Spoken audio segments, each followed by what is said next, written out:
கர்த்தருக்குள் பிரியமானவர்களே, ஜூன் 16 இன்றைய பனித்துளிகளின் தலைப்பானது பர்வதமும் சமமாகும்.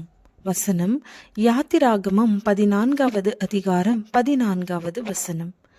கர்த்தர் உங்களுக்காக யுத்தம் பண்ணுவார், நீங்கள் சும்மா இருப்பீர்கள். பயம், கலக்கம், திகில், துன்பம், நஷ்டம், நோய், பிரச்சனைகள் என மாறி மாறி சிலர் வாழ்க்கையில் வந்து கொண்டே இருக்கும்.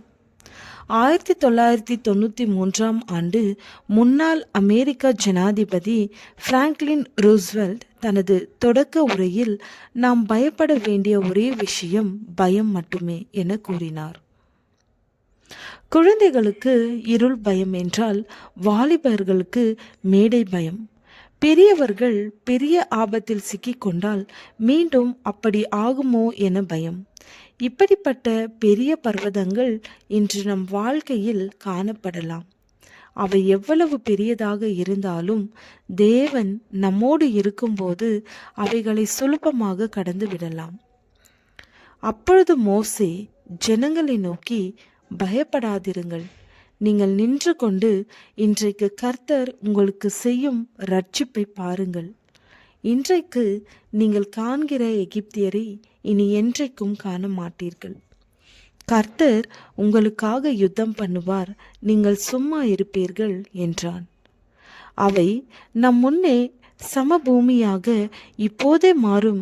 எப்படி தேவன் செங்கடலை பிளந்து வெட்டாந்தரையில் இஸ்ரவேலரை நடக்க வைத்து பின்தொடர்ந்து வந்த பார்வோனின் சேனைகளை பார்த்து பயந்தவர்களிடத்தில், நீங்கள் சும்மா இருங்கள், கர்த்தர் உங்களுக்காக யுத்தம் பண்ணுவார் என்று கூறினார். தேவன் நமக்கு அடைக்கலமும் பலனும் ஆபத்து காலத்தில் அனுகூலமான துணையுமானவர்.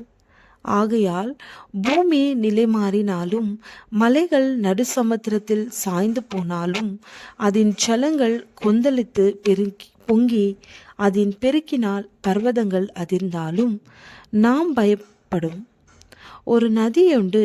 அதன் நீர்க்கால்கள் தேவனுடைய நகரத்தையும் உன்னதமானவர் வாசம் பண்ணும் பரிசுத்த ஸ்தலத்தையும் சந்தோஷிப்பிக்கும். தேவன் அதன் நடுவில் இருக்கிறார், அது அசையாது.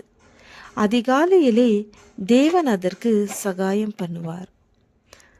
பெத்தனே ஹேர் மில்சன் என்ற 13 வயது நீச்சல் வீராங்கனை ஒரு முறை சார்க் மீனிடம் மாட்டி தன் இடது கையை இழந்தார்.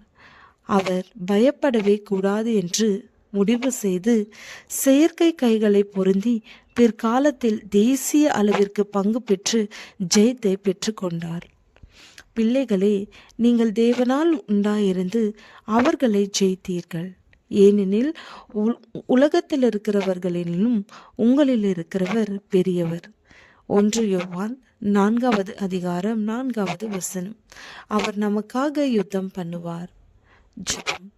தேவனே, போராட்டங்களை சுலபமாய் எதிர்கொள்ள ஞானம் தாரும். ஆமென்.